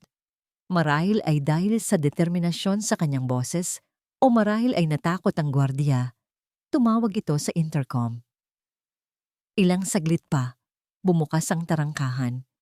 Naglakad siya sa mahabang driveway. Ang bawat hakbang ay may bigat at layunin. Ang mansyon sa dulo ay tila isang malaking halimaw na naghihintay sa kanya. Ngunit hindi na siya natatakot. Pagdating niya sa malaking pinto, bumukas ito. Isang kasambahay ang nagulat nang makita siya. Ngunit bago pa man ito makapagsalita, isang malamig na boses ang narinig mula sa itaas ng hagdanan. Anong ginagawa mo rito? Si Purificacion Montenegro. Nakatayo ito sa itaas. Ang muka ay puno ng pagkasuklam at pagtatataka. Wala ka ng karapatang tumapak sa pamamahay na ito. Hindi sumagot si Sinag. Sa halip nilagpasan niya ito ng tingin at nagsimulang maglakad papasok. "Guardia!" sigaw ni Purificacion. "Palabasin ang babaeng yan." "Huwag!" Isang boses ang pumigil. Si Iskander. Lumabas ito mula sa kanyang study. Ang mukha ay gusot. Ang mga mata ay may itim na bilog sa ilalim. Halatang ilang araw na itong hindi natutulog ng maayos. Ang galit sa mukha nito nang huli silang magkita ay napalitan ng isang pagod at blankong ekspresyon. "Hayaan niyo siya. Anong kailangan mo?" tanong nito. Ang boses ay walang emosyon. Hindi siya sumagot. Naglakad siya ng diretso papunta sa study ni Iskander. Sumunod ito sa kanya. Isinara ang pinto sa likuran nila, marahil upang hindi marinig ni Purificacion ang kanilang pag-uusap. Humarap si Sinag sa kanya. Ang lalaki sa harapan niya ay mukhang anino na lamang ng dati nitong anyo. Ngunit wala siyang naramdamang awa. "Hindi ako naparito para magmakaawa," panimula ni Sinag. Ang boses ay matatag. "Hindi ako naparito para humingi ng tawad sa kasalanang hindi ko ginawa. At lalong hindi ako naparito para sa pera mo." "Kung gayon, bakit?" Hindi siya sumagot. Sa halip, dahan-dahan niyang inilabas mula sa kanyang bag ang isang bagay. Ang leather-bound diary. Ang blankong ekspresyon sa mukha ni Iskander ay biglang naglaho nang makita ang kwaderno. Ang kanyang mga mata ay nanlaki. Ang kanyang bibig ay bahagyang bumukas. Kilala niya ito. "Saan mo nakuha yan?" tanong nito. Ang boses ay biglang naging isang mahinang pabulong. Inilapag ni Sinag ang diary sa ibabaw ng kanyang makintab na mesa. Isang maliit at lumang bagay sa gitna ng malawak na yaman, ngunit mas mabigat pa kaysa sa lahat ng naroon. "Hindi na mahalaga kung saan ko nakuha," sagot ni Sinag. Tinitingnan siya ng diretso sa mga mata. "Ang mahalaga ay ang nilalaman niyan." Huminga siya ng malalim. "Kung gusto mong malaman kung sino talaga ang nagsisinungaling sa'yo sa buong buhay mo, basahin mo." Tumalikod na siya at nagsimulang maglakad palabas ng silid. "Sandali!" tawag ni Iskander. Huminto si Sinag ngunit hindi lumingon. "Ano ito?" tanong ni Iskander. "Isa na namang panloloko?" Sa huling pagkakataon, lumingon si Sinag. Walang galit sa kanyang mukha. Tanging isang malalim na awa. "Ang pinakamalaking panloloko, G. Montenegro, ay ang panloloko natin sa ating mga sarili." At sa mga salitang yon, lumabas na siya ng study. Iniwan si Iskander na nakatayo, nakatitig sa diary na parang isang bombang anumang oras ay sasabog at wawasak sa lahat ng kanyang pinaniniwalaan. Nang makalabas si Sinag, ang pinto ng study ay marahang sumarado at ang tunog nito ay tila isang hudyat. Naiwan si Iskander sa isang katahimikang mas maingay pa kaysa sa pinakamalakas na sigaw. Ang kanyang mga mata ay nakapako sa maliit na kwaderno sa ibabaw ng kanyang mesa. Ang diary ni Clara. Paano? Saan? Ang silid na yon ay palaging nakakandado. Siya lang ang may hawak ng susi. O iyon ang akala niya. Ang pagdududa ay nagsimulang gumapang sa kanyang isipan na parang lason. Ang unang reaksyon niya ay galit. Isa na namang pakana. Isang pekeng diary, marahil, na gawa-gawa ni Sinag para sirain siya. Ngunit habang papalapit siya sa mesa, ang pamilyar na itsura ng kwaderno, ang maliit na gasgas sa gilid na natatandaan niyang nagawa ni Clara noong aksidente nitong mabitawan ay nagpabagsak sa kanyang mga depensa. Totoo ito. Nanginginig ang kamay na dinampot niya ito. Ang pakiramdam ng malambot na balat sa kanyang palad ay nagbalik ng isang alon ng mga alaala. Umupo siya sa kanyang silya. Ang puso ay kumakabog na para bang sasabog. Ilang sandali siyang nag-alinlangan, natatakot sa kung anuman ang nasa loob. Ngunit ang mga huling salita ni Sinag at ang katotohanan sa mga mata nito ay nagtulak sa kanya. Binuklat niya ang unang pahina, ang sulat kamay ni Clara. Ang bawat kurba, ang bawat tuldok ay nakaukit sa kanyang memorya. Sinimulan niyang basahin. Ang simula ay pamilyar. Ang kanilang pagmamahalan, ang kanilang mga pangarap. Bawat salita ay nagpapatibay sa perpektong mundong itinayo niya sa kanyang isipan. Ito ang Clara na kilala ko. Bulong niya sa sarili. Ang babaeng masaya sa piling ko.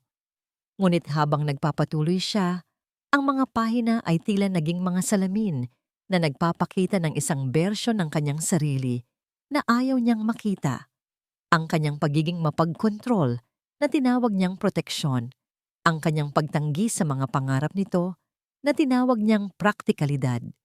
Ang kanyang pagmamahal na, sa mata ni Clara, ay naging isang hawla. Nasasakal na ako. Ang pagmamahal ni Iskander ay naging isang hawla. Ang mga salitang yon ay parang isang sampal. Napahinto siya sa pagbabasa. Hindi. Hindi totoo ito. Mahal niya si Clara. Ibinigay niya ang lahat dito. Ngunit pinilit niyang magpatuloy. Ang bawat pahina ay isang dagok. Ang bawat entry ay isang pira-pirasong salamin na sumusugat sa kanyang kaluluwa. Winawasak ang perpektong imahen na matagal niyang iningatan. Ang mga away na kinalimutan niya. Ang mga luhang hindi niya pinansin. Ang kalungkutan sa mga mata nito na pinili niyang huwag makita. Hanggang sa marating niya ang huling pahina, ang petsang yon, ang araw bago ang aksidente. Bukas ng umaga, aalis na ako. Paalam, Iskander. Sana balang araw, matutunan mong magmahal ng isang tao, hindi ng isang ideya. Nabitawan niya ang diary. Bumagsak ito sa sahig ng walang tunog. Ang hangin ay tila naubos sa silid. Ang buong mundo niya, ang pundasyon ng kanyang pagkatao, sa loob ng isang taon, ang rason ng kanyang pighati, ay gumuho sa isang iglap. Aalis siya. Iiwanan siya ni Clara. Ang aksidente ay hindi isang trahedya na kumuha sa kanyang asawa. Isa itong aksidente na pumigil sa kanyang asawa na iwanan siya. Ang katotohanan yon ay mas masakit pa kaysa sa kamatayan. Hindi siya nagluluksa sa pagkawala ng isang masayang pagsasama. Nagluluksa siya sa isang kasinungalingan. At ang babaeng pinalayas niya, ang babaeng tinawag niyang manloloko, si Sinag, ay nagsasabi pala ng totoo. Isang katok sa pinto ang pumutol sa kanyang pagkatulala. Pumasok si Purificacion. Isko, ayos ka lang ba? Nakita kong umalis na ang babaeng yon. Sabi nito, ang boses ay puno ng pag-aalala. Ngunit nang makita nito ang diary sa sahig at ang wasak na ekspresyon sa mukha ni Iskander, ang pagkukunwari nito ay naglaho. Ano yan? Tanong nito. Ang boses ay biglang naging matigas. Pinulot ni Iskander ang diary. Dahan-dahan siyang tumayo. Ang mga mata ay nakatuon sa kanyang tiyahin. Sa unang pagkakataon, nakita niya ito ng malinaw. Hindi bilang isang tagapagtanggol, kundi bilang isang arkitekto ng kanyang kasinungalingan. Alam mo, sabi ni Iskander, ang boses ay may ngunit puno ng bigat. Alam mo ang lahat ng ito. Hindi ito tanong. Isa itong akusasyon. Isko, ginawa ko lang yon para protektahan ka. Protektahan ako? Sigaw ni Iskander, ang sakit ay tuluyan ng naging galit. O protektahan ang pangalan ng pamilya? Ang mga negosyo? Hinayaan mo akong mabuhay sa isang kasinungalingan. Hinayaan mo akong sambahin ang isang santo na hindi naman pala totoo. Hinayaan mong sirain ko ang isang taong walang kasalanan. Hindi mo naintindihan. Ang hindi ko maintindihan ay kung paano mo ito nagawa sa akin. Hiyaw niya. Paano mo nagawang kumuha ng isang inosenteng babae at gawin siyang pamalit para lang mapagtakpan ng katotohanan, para lang maisalba ang isang business deal? Ganoon na ba kababaw ang tingin mo sa akin? Sa pagmamahal ko? Ang pagmamahal na yon ang papatay sa'yo. Sagot ni Purifikasyon. Mas mabuti nang mabuhay ka sa isang magandang alaala kaysa sa masakit na katotohanang iniwan ka niya. Natawa si Iskander, isang tawang puno ng pait. Ang masakit na katotohanan ang magpapalaya sa akin. Ang magandang kasinungalingan ang unti-unting pumatay sa akin sa loob ng 1 taon. Tumalikod siya at tumingin sa labas ng bintana. Tapos na. Ang lahat ay tapos na. Umalis ka na, Tia. Mahinang sabi niya. Hindi ito nililingon. Umalis ka na sa pamamahay na ito. Iskander, sinabi kong umalis ka na. Sigaw niya. Humarap dito. Ang mga mata ay puno ng isang desisyong hindi na mababali.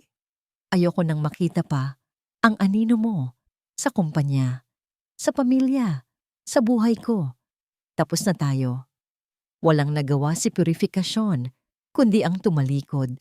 Ang mukha ay puno ng pagkatalo. Nang maiwan siyang mag-isa, napatingin si Iskander sa malaking portrait ni Clara na nakasabit sa tapat ng kanyang study. Ang ngiti nito, na dati nagbibigay sa kanya ng kapayapaan, ngayon ay tila isang pangungutya.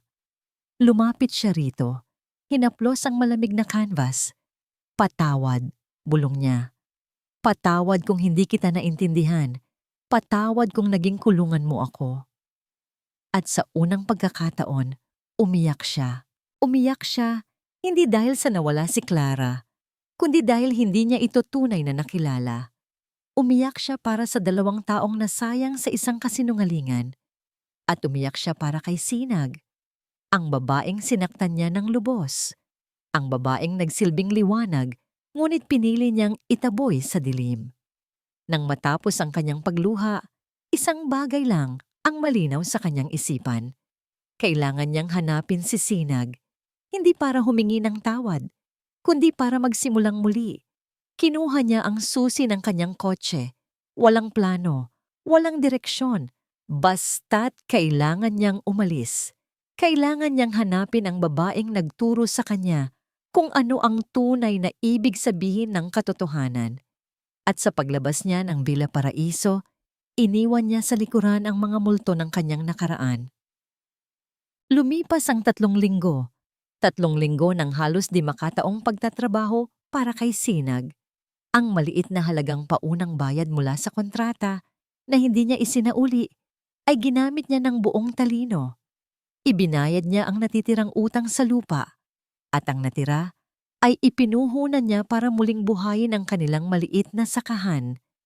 Ngunit ang pinakamalaki niyang ipinundar ay hindi pera, kundi isang ideya. Ang lumang bodega sa gilid ng kanilang bukid ay ginawa niyang isang maliit na kapihan. Pininturahan niya ito ng puti, naglagay ng mga mesang yari sa kawayan, at pinalamutian ng mga sariwang bulaklak mula sa kanilang hardin. Tinawag niya itong kapihan ng mga pangarap. Dito, itinitinda niya ang kape na mula sa mga tanim sa Karatig Bayan at ang mga kakanin na specialty ng kanyang ina. Simple lang ang lugar, ngunit puno ito ng init, pag-asa, at amoy ng bagong lutong bibingka. Dito niya sinimulang buuin muli ang kanyang sarili, malayo sa anino ng Villa Paraiso. Isang maaliwalas na hapon, habang abala siya sa pagpupunas ng mga mesa, isang pamilyar na itim na kotse ang huminto. Sa harap ng kanyang kapihan, nanigas si Sinag sa kanyang kinatatayuan. Mula sa driver's seat, bumaba ang isang lalaki, si Iskander. Ngunit iba ang Iskander na nasa harapan niya ngayon. Wala na ang mamahaling suit at ang aroganteng tindig. Nakasuot lamang ito ng simpleng polo shirt at pantalon. Ang buhok ay bahagyang magulo at ang mukha ay pagod. Ngunit sa unang pagkakataon, ang mga mata nito ay hindi malamig. Ang mga mata nito ay puno ng isang emosyong hindi pa niya nakikita dati. Pagsisisi. Dahan-dahan itong naglakad papalapit. Ang lahat ng ingay sa paligid ay tila naglaho. Ang tanging naririnig na lang ni Sinag ay ang malakas na kabog ng sarili niyang dibdib. Huminto ito sa kanyang harapan. "Sinag," sabi nito. Ang boses ay mahina at bahagyang paos. Hindi siya sumagot. Hinintay niya kung ano man ang kasunod. Ang paghingi ng tawad? Ang panunumbat? 3 linggo. Pagpapatuloy ni Iskander. 3 linggo kitang hinanap. Nagtanong-tanong ako sa mga kakilala ko. Ipinahanap kita sa mga tauhan ko.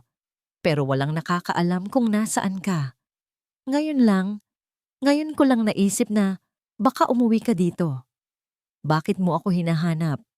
Tanong ni Sinag. Ang boses ay kalmado, ngunit may pader pa rin sa paligid nito. Huminga ng malalim si Iskander. Naparito ako, hindi para humingi ng tawad, dahil alam kong walang kapatawaran ang ginawa ko sa'yo. Tumingin ito sa kanya ng diretso, at ang sinseridad sa mga mata nito ay tumagos sa pader na itinayo niya. Naparito ako para sabihing, tama ka, at mali ako.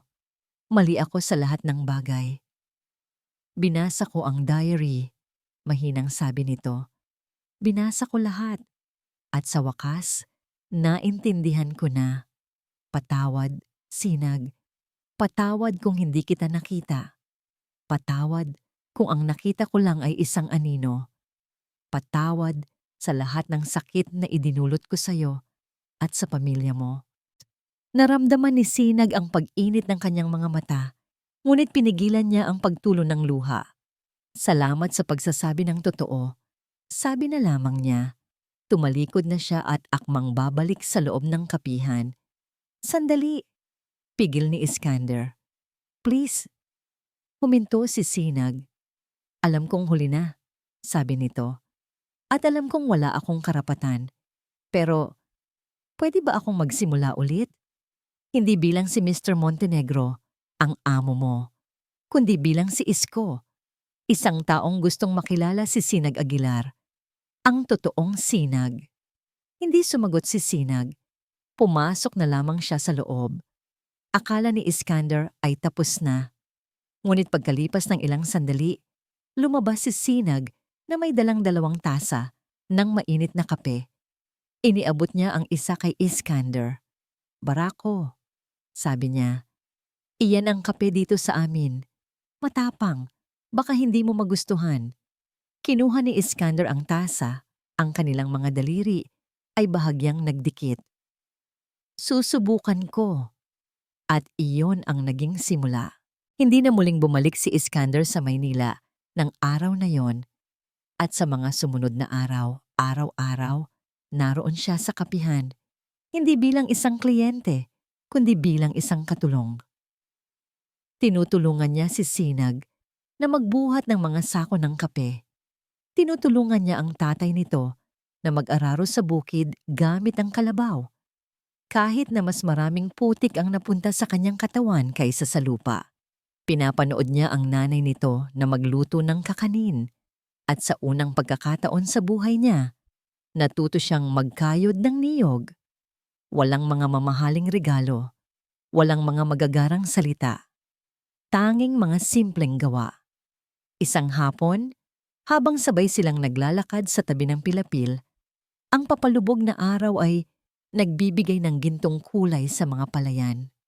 Alam mo, panimula ni Iskander, buong buhay ko, ang tingin ko sa pag-ibig ay isang bagay na dapat perpekto.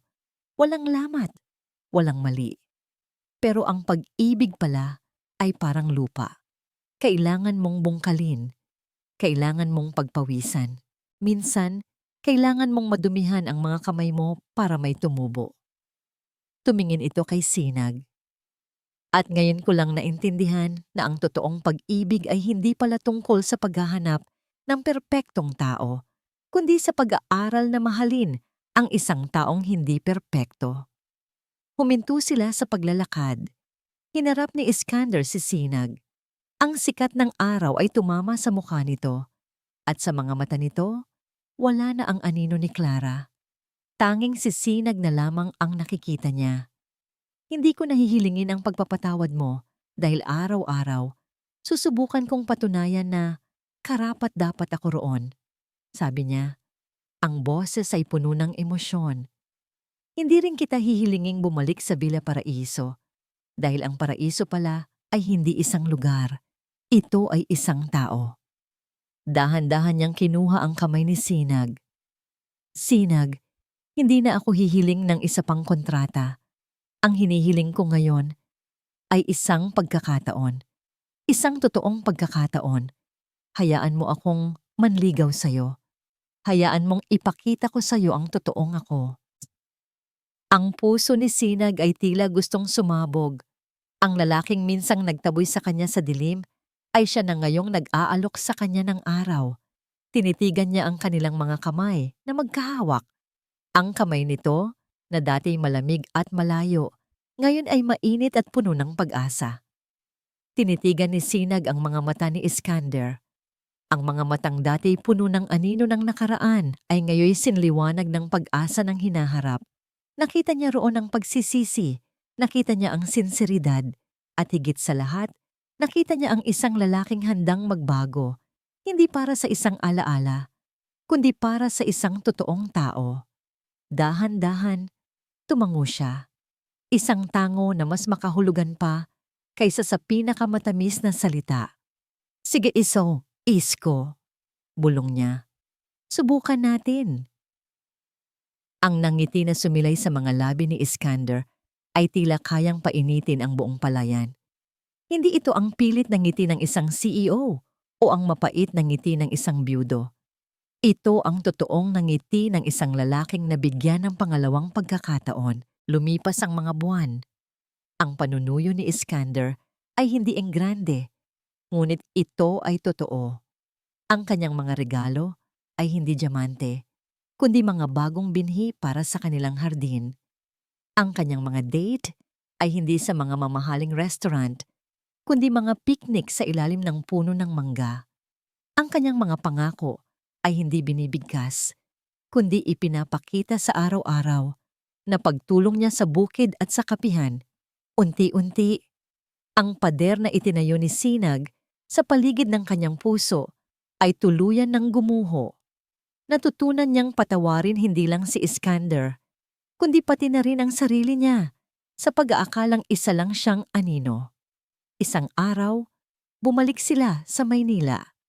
Hindi bilang amo at empleyado, kundi bilang dalawang taong magkahawak kamay na haharap sa nakaraan. Tumayo sila sa harap ng Villa Paraiso. Handa ka na ba? Tanong ni Iskander. Lagi basta't kasama ka, sagot ni Sinag. Pagpasok nila, ang unang bumungad sa kanila ay ang malaking portrait ni Clara. Ngunit ngayon, wala nang bigat sa pagtingin dito. Sa halip, mayroon ng pag-unawa at kapayapaan. Kailangan na natin siyang palayain, sabi ni Iskander. Magkasama nilang ibinaba ang mabigat na painting. Maingat nila itong binalot at inilagay sa isang silid-imbakan. Hindi ito paglimot, kundi pagbibigay galang. Isang pagkilala sa isang nakaraang naging bahagi ng kanilang kwento, ngunit hindi na ang buong kwento mismo. Kinabukasan, ipinatawag ni Iskander ang lahat ng empleyado ng Montenegro Global Holdings para sa isang mahalagang anunsyo. Tumayo siya sa harap ng lahat. Sa tabi niya ay si Sinag. Marami sa inyo ang nakakakilala sa babaeng katabi ko bilang si Clara Montenegro. Panimula niya, ang boses ay malinaw at matatag. Ngunit ngayon, Gusto kong ipakilala siya sa inyo, sa kung sino talaga siya. Humarap siya kay Sinag at hinawakan ang kamay nito. Siya si Sinag Aguilar, ang babaeng nagturo sa akin kung paano magmahal ng totoo, ang babaeng nagdala ng liwanag sa buhay ko, at ang babaeng pakakasalan ko, hindi dahil sa isang kontrata, kundi dahil sa pag-ibig. Isang bulungan ng pagkamangha ang kumalat sa buong silid na sinundan ng isang masigabong palakpakan. Ngumiti si Sinag. Ang mga luha ng kaligayahan ay malayang dumaloy sa kanyang mga pisngi. Ang kanilang kasal ay simple lamang, ginanap sa hardin ng Villa Paraiso. Ang parehong hardin na dati ipinagkait sa kanya ay siya na ngayong naging saksi sa kanilang panata, sa isa't isa. Ang mga bisita ay hindi mga business partners, kundi ang pamilya ni Sinag, ang mga magsasaka mula sa kanilang bayan, at ang iilang tunay na kaibigan ni Iskander.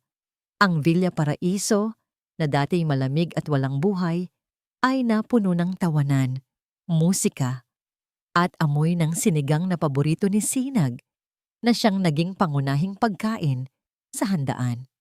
Nang gabing iyon, matapos ang kasal, magkahawak kamay silang tumayo sa gitna ng hardin, sa ilalim ng libu-libong mga bituin. Ang mga puting rosas ni Clara ay muling namumulaklak. Ngunit ngayon, may mga bagong tanim na sampagwita at gumamela sa tabi nito. Isang hardin ng pinagsamang nakaraan at kasalukuyan. Niyakap ni Iskander si Sinag mula sa likuran. Ipinatong ang kanyang baba sa balikat nito. Salamat, bulong niya. Salamat dahil binigyan mo ako ng liwanag. Humarap si Sinag sa kanya at hinaplos ang kanyang pisngi. Ngumiti ito. Isang ngiting puno ng pagmamahal at kapayapaan. Hindi ba't yun naman talaga ang ibig sabihin ng pangalan ko? At sa ilalim ng ningning ng mga bituin, sa hardin na dati simbolo ng isang masakit na alaala, natagpuan nila ang kanilang bagong simula. Isang pag-ibig na binuo, hindi sa pagkakahawig, kundi sa pagkakaiba. Isang pag-ibig na sinubok ng kasinungalingan, ngunit pinatatag ng katotohanan. At dito nagtatapos ang kwento nina Sinag at Iskander. Isang napakalaking karangalan para sa akin na samahan kayo sa bawat kabanata ng kanilang paglalakbay. Mula sa simula, nais kong likhain hindi lang isang kwento ng pag-ibig, kundi isang salamin ng buhay na minsan, sa ating paghahanap ng kaligayahan, naliligaw tayo sa mga anino na nakaraan at sa mga inaasahan ng iba. Ang pagsulat sa kwento ni Sinag at Iskander ay isang paalala sa akin na ang bawat isa sa atin ay may sariling liwanag, gaano man ito kaliit. Naway sa kanilang kwento, makita natin na ang tunay na pagpapatawad ay hindi lamang para sa iba, kundi para na rin sa ating mga sarili, na ang paghilom ay nagsisimula sa matapang na pagharap sa katotohanan, at ang pag-ibig, sa pinakadalisay nitong anyo, ay hindi pagiging perpekto, kundi ang pagtanggap sa lahat ng ating mga lamat at peklat. Maraming salamat sa inyong oras, sa inyong mga puso at sa pagbibigay buhay sa kwentong ito sa inyong mga isipan. Ang inyong pakikinig ang siyang nagbibigay kulay sa bawat salitang aking isinusulat. Ngayon, nais ko namang marinig ang inyong tinig. Ano ang tumatak sa inyong puso? Anong aral ang inyong baon mula sa kanilang paglalakbay? Ang inyong mga saloobin ay napakahalaga. Hanggang sa muli nating pagkikita sa panibagong kwento. Naway ang bawat araw ay magdala sa inyo ng pag-asa, pagpapagaling at walang katapusang pagmamahal. Lubos na nagpapasalamat, Pusong Pinoy Tales.